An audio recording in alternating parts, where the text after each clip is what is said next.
Hello বন্ধুরা, কেমন আছো সবাই? আজকে তোমাদের মাঝে নিয়ে চলে এসেছি আরেকটি নতুন ভিডিও। আজকে তোমাদের এই ভিডিওতে জানাবো বাংলাদেশ বিমান বাহিনী সম্পর্কে কিছু অজানা দারুণ তথ্য নিয়ে।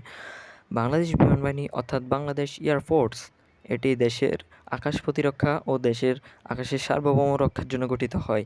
এটি 1971 সালের সময় গঠিত হয়। তখন থেকে এটির আধুনিকায়ন শুরু করা হয়।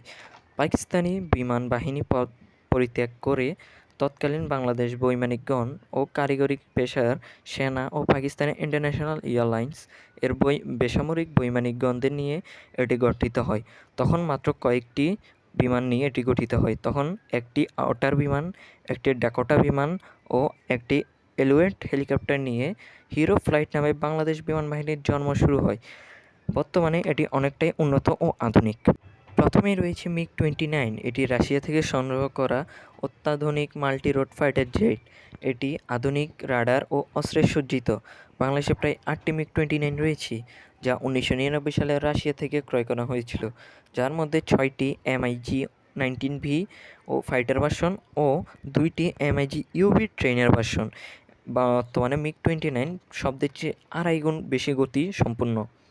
এয়ার ডিফেন্স সিস্টেম FM-19, যা চীন থেকে ক্রয় করা হয়, শত্রুর বিধ্বংসী কার্যকর। শর্ট রেঞ্জের মিসাইল PL-5, R-16, R-73 ইত্যাদি। রাডার সিস্টেমের মধ্যে রয়েছে TPS-77। আকাশে শত্রু শনাক্ত করতে এটি ব্যবহার করা হয়। বাংলাদেশের প্রতিরক্ষা খাতে সবচেয়ে বড় অর্জন হলো বাইরাক্টার TB2 ড্রোন। এটি 2023 সালের শেষের দিকে ও 2024 সালের শুরুতে বাংলাদেশে এসে পৌঁছায়। এটি পুরো বিশ্বে সফলভাবে তার রাজত্ব ধরে রেখেছে। এটি তুরস্কে উৎপন্ন হয়। তুরস্কের প্রেসিডেন্ট শুধু তার মিত্রদের কাছেই এটি বিক্রি করে থাকে। বাংলাদেশ সহ পুরো বিশ্বে প্রায় 20টি দেশের কাছে এর বাইরে একটা TB2 ড্রোন রয়েছে। এটির কাজ হলো সীমান্তে নজরদারি, যে কোনো বিদ্রোহী জাতির ঘাঁটিতে আক্রমণ, জাতীয় নিরাপত্তা রক্ষা জোরদার। বাংলাদেশে বেশিরভাগ অস্ত্রই চীন ও রাশিয়া থেকে ক্রয় করা হয়েছে। দুঃখজনক বিষয় হলো বাংলাদেশে কোনো অ্যাটাক হেলিকপ্টার নেই।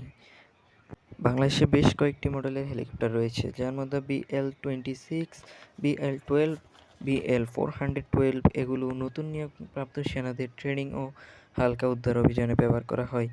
MI-17, এটি আহত সেনাদের পরিবহনের জন্য ব্যবহার করা হয়। এছাড়া MI-171SH, এটি অ্যাডমিন মিশন ও ছোটোখাটো অপারেশনে ব্যবহার করা হয়।